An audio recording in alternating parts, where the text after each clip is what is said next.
ये हिंदूवादी राजनीति का विरोध करते हैं, ये भाजपा को कहते हैं कि ये पूरे देश को एक हिंदू राष्ट्र बनाना चाहते हैं। ये पोंगा पंडितों वाली हरकतें भी कर्नाटक में कांग्रेस की तरफ से की गई हैं। नमस्कार, आदाब और हेलो दोस्तों, कैसे हैं आप सब। कर्नाटक में कांग्रेस की सरकार आ गई है, लेकिन बीजेपी से लड़ते लड़ते हरकतें भी अब बीजेपी जैसी ही दिख रही हैं। कहते हैं ना कि जिससे आप बहुत ज्यादा दुश्मनी पाल करके रखते हैं, धीरे धीरे आपका मिजाज भी उससे मिलने लगता है। यही कर्नाटक में कांग्रेस के साथ भी होते हुए दिख रहा है। जैसे ही सरकार बनी, शपथ ग्रहण के दिन ही ऐसी ऐसी चीजें हुई कि लोगों को समझ में नहीं आया कि ये कांग्रेस वाले हैं कि ये भाजपा वाले हैं। तो आइए चलते हैं वीडियो की तरफ और देखते हैं कि ऐसा क्या हुआ है कि मैं कांग्रेस को भाजपा का ही पार्ट 2 कह रही हूँ। सरकार बनते ही सबसे पहले विधानसभा का, कर्नाटक का जो विधान सौधा जिसे कहते हैं, उसका शुद्धिकरण किया गया। और ये शुद्धिकरण कैसे हुआ? गौमूत्र से, एक बाल्टी में गौमूत्र लेकर के आया गया और उससे छिड़काव किया गया। शुद्ध करने के लिए बाकायदा पंडित भी बुलाए गए थे। तो ये हिंदूवादी राजनीति का विरोध करते हैं, ये भाजपा को कहते हैं कि ये पूरे देश को एक हिंदू राष्ट्र बनाना चाहते हैं। ऐसे दावे करने के बाद और इस तरह की बातों के खिलाफ लड़ाई लड़ने के बाद ये पोंगा पंडितों वाली हरकतें भी कर्नाटक में कांग्रेस की तरफ से की गई हैं। अब आप कहेंगे कि ये तो चुनावी वादा उन्होंने किया था, इसलिए चुनावी वादा उन्होंने अपना पूरा किया है। दरअसल डीके शिव कुमार ने कहा था कि भ्रष्टाचार से अशुद्ध हो गया है विधानसभा। इसी वजह से जैसे ही हमारी सरकार आएगी, हम बीजेपी के भ्रष्टाचार को धोने के लिए विधानसभा का शुद्धिकरण करेंगे, लेकिन शुद्धिकरण गौमूत्र से ही होगी। और एक तरफ भाजपा के भ्रष्टाचार से इतनी परेशानी है कि आप गंगा जल की जगह आप गौमूत्र भी छिड़क रहे हैं, लेकिन दूसरी तरफ खुद डीके शिव कुमार जाकर के एसएम कृष्णा, जो कि भाजपा के लीडर हैं, उनका पैर छूते हैं। यानी कि भ्रष्टाचार से दिक्कत है, भ्रष्टाचारियों से कोई दिक्कत नहीं है। और सबसे आश्चर्य हो रहा है मुझे उन लोगों के ऊपर जो कि डिफेंड कर रहे हैं, बचाव कर रहे हैं, कह रहे हैं कि ये उस तरह की बात नहीं है, ये तो एक वादा था जनता के लिए, तो उन्होंने कर दिया। यही काम जब योगी आदित्यनाथ ने उत्तर प्रदेश में किया था, तब तरह तरह की बातें की गई थी। ये जो भी चीजें हुई हैं, ये योगी आदित्यनाथ के वक्त भी गलत था और ये कर्नाटक में अगर हो रहा है तो कर्नाटक में भी गलत है। योगी आदित्यनाथ ने सीएम हाउस का शुद्धिकरण करवाया था, लेकिन वो क्योंकि योगी आदित्यनाथ है तो उन्होंने 11 पंडितों को बुलवाया, हवन पूजन किया, स्वास्तिक बनवाए और उस समय कहा गया कि ये जातिवादी लोग हैं, इसलिए ऐसा कर रहे हैं क्योंकि उनसे पहले अखिलेश यादव सीएम थे और सीएम हाउस से उनके निकलने के बाद से उसका शुद्धिकरण योगी आदित्यनाथ ने इस तरह से गंगा जल का छिड़काव करके और हवन पूजन करके किया था। हो सकता है एक जो है वो योगी आदित्यनाथ की विचारधारा का बचाव करे और दूसरा डीके शिव कुमार के, लेकिन मैं तो यहाँ पे यही कहूंगी कि दोनों ने जो किया है, दोनों के दोनों गलत है।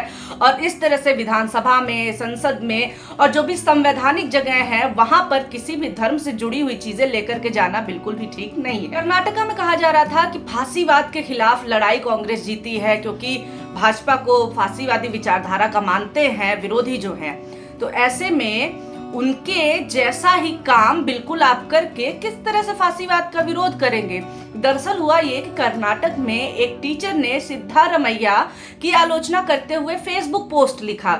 उस फेसबुक पोस्ट में उन्होंने बताया कि पहले जो तमाम मुख्यमंत्री थे और सिद्धारमैया के काल में किस तरह से कर्जे रहे हैं। और इस पोस्ट पर जो इलाके के शिक्षा अधिकारी हैं, उन्होंने उस टीचर को निलंबित यानी कि सस्पेंड करने का आदेश दे दिया। मेरा ये मानना है कि अगर इसमें कोई अब्यूजिव लैंग्वेज होता या फिर हिंसा के लिए प्रोत्साहन होता, तब भी इतनी कड़ी कार्रवाई समझ में आती।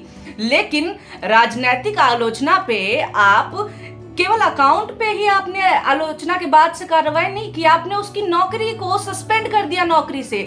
तो फांसीवाद से इस तरह से लड़ाई होगी क्या? भ्रष्टाचार एक बड़ा मुद्दा था कर्नाटक के चुनाव में और नेता जो है वो साफ छवि के होने चाहिए, इस चीज पर जोर कांग्रेस ने बहुत ज्यादा दिया था।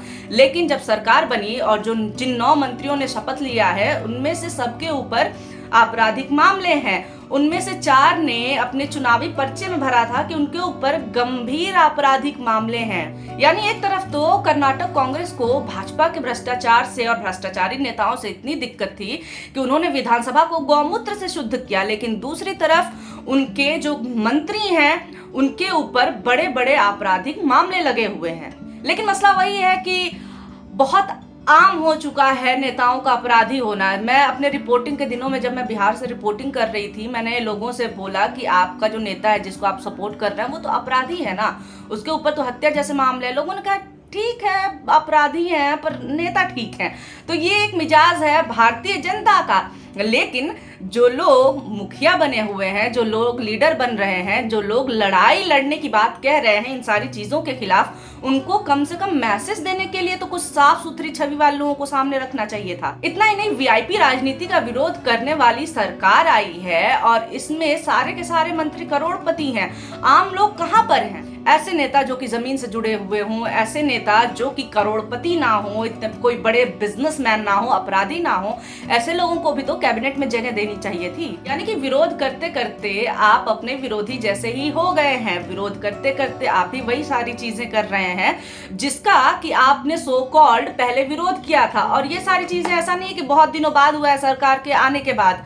जिस दिन शपथ ग्रहण है उस दिन ही ये सारी चीजें हो रही हैं। टीचर को उसी दिन सस्पेंड किया गया, विधानसभा को अगले दिन धोया गया। यानी कि आते ही आपने चाल चेहरा और चरित्र दिखा दिया है, क्योंकि कहते हैं ना कि पार्टियां भले अलग अलग हो लेकिन सत्ता का चरित्र एक ही होता है। तो खैर, इस पूरे मामले पर आपका क्या कहना? आपको क्या लगता है कि कांग्रेस का इस तरह के स्टेप्स लेना कितना सही है? क्या कांग्रेस खुद बीजेपी के पार्ट 2 की तरह काम करने लगी है? आप लोगों को क्या लगता है इस पूरे मामले पर? आपकी जो भी राय हो आप मुझे कमेंट बॉक्स में जरूर बताएं।